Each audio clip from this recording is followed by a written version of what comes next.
Namaste. Today we will see what Bhagwat Geeta says on true knowledge. It's a very important thing. All of us ask this. What is true knowledge about? There is this whole existence spread out before us. What is knowledge? Is it the knowledge of the external or is it the knowledge of our own true being? What is considered to be the highest knowledge and why? So let us see Bhagwat Gita's take on this. If you go to chapter 13 of the Bhagwat Gita, Kshetra Kshetrajna Vibhaga Yoga, there you will find the description of true knowledge. The Lord Krishna says, Kshetrajnam chapi mam vidhi sarva kshetreshu bharata kshetra kshetrajnayor jnanam yatta jnanam matam mama.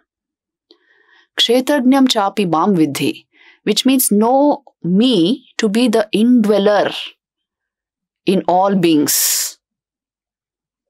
Kshetrajnam. See, kshetra means the body. Kshetrajna is the knower of that body, who is the indwelling self. And know me to be that indwelling self in all beings, the Lord is saying. So, this knowledge of the indweller and the dwelling and their connection, this is true knowledge. He says, Kshetra kshetrajnayor jnanam yatta jnanam matam mama. So you see, usually we have knowledge of the body. That is what is called medical science actually.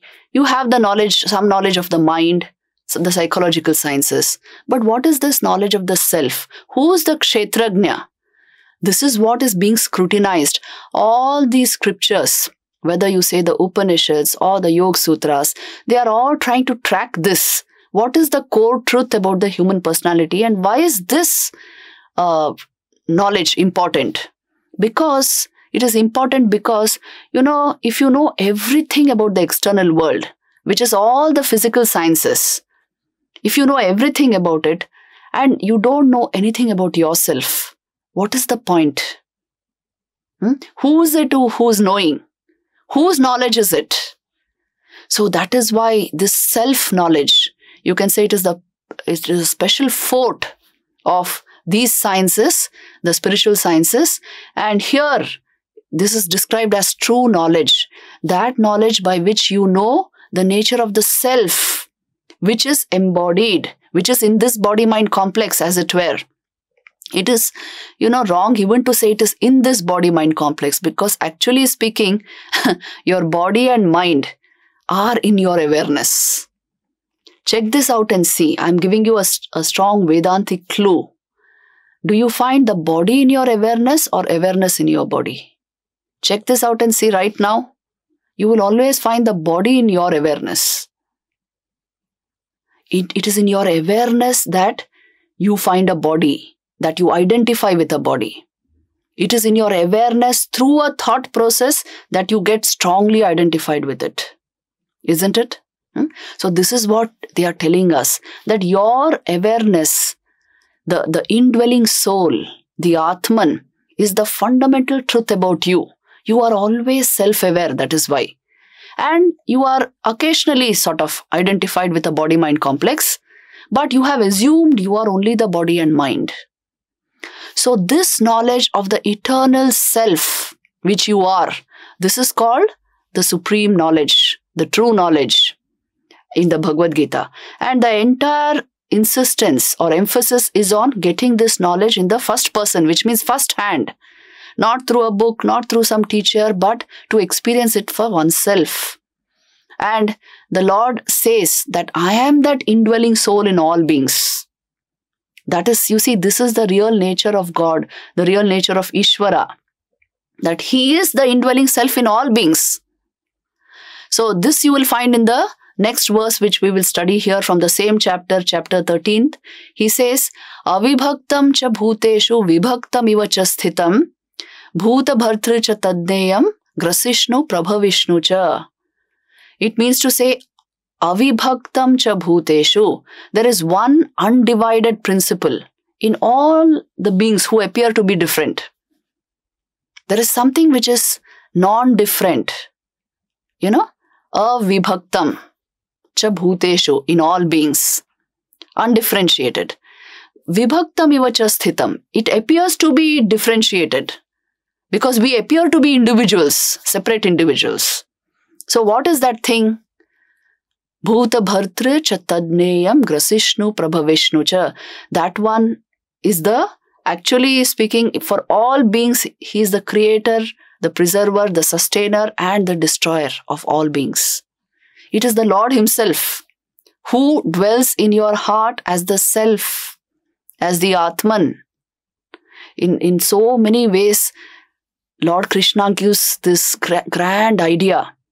You see, just grasping this intellectually also is so liberating. The self within us is nothing but a spark of that ultimate divine Ishvara himself. Aham Atma Gudakesha Sarva Bhutashaya Sthitaha, he will tell us later on. Which means, O Gudakesha, O Arjuna, I am the Atman which dwells within all beings. The I, when you say I, that pure I, which is untouched by anything material, which is eternal, which ever exists, which is of the nature of pure awareness, that Atman itself is nothing but Ishvara. It's a spark of the Supreme Lord. So this is what he's saying. Avibhaktam cha bhuteshu vibhaktam iva cha sthitam. I appear to be different in different beings, but it is not so. But I am that creator, sustainer, and destroyer of the universe only, dwelling in all beings as the self. Jyotisham apita jyoti stamasa paramuchyate jnanam gneyam jnanagamyam hridi sarvasya vishtitam. I am that Jyotisham apita jyoti. I am the light of all lights. Here by light is meant the light of awareness. The core truth of your being is pure awareness. The Lord is saying, I am that awareness. I am the Atman. I am that Param, the highest. And knowledge, the knower of that knowledge and the object of that knowledge is verily me, who resides in the heart of all beings. See, if you actually try to see how you know something, you will see there is this tripartite distinction of the knower, the subject, a method of knowledge, and the known or the object. The Lord says it is in awareness only that this happens, and that awareness is verily me. I am that consciousness that resides in all beings. So please understand what he is trying to say is the core truth about you is divine. You are of the nature of divinity. Don't get simply identified or don't assume something material to be yourself, and don't give yourself up to a material life. It will reduce to a mere animal life. If you want to lift yourself, understand that the core principle about you, the core truth about your being, that itself is divine. That itself is of the nature of God. It is pure consciousness. It is Brahman. And that this is your real identity. So when you actually grasp this in the first person, in real experience, you will see body and mind appear in your awareness, and through a process of thought, you are identified with them. But your real nature, with or without thought, is always pure awareness. You don't have to think your way even into this, because this is your very nature. You are always self-aware, occasionally identified with body through a thought process. So by default, and you are aware, but by choice you get identified with something. So this is to be grasped. This is true knowledge according to Bhagwat Geeta, because it is knowledge of your own being. The more we practice, the more we will see how obvious this is. And the less you practice, the more clouded the intelligence will become, the more hijacked by your emotions and hormones, and the more you will feel that this knowledge is something very philosophical and, can't connect with it. It is only practice and clarity of mind that brings this knowledge. Om Shanti, Shanti, Shanti.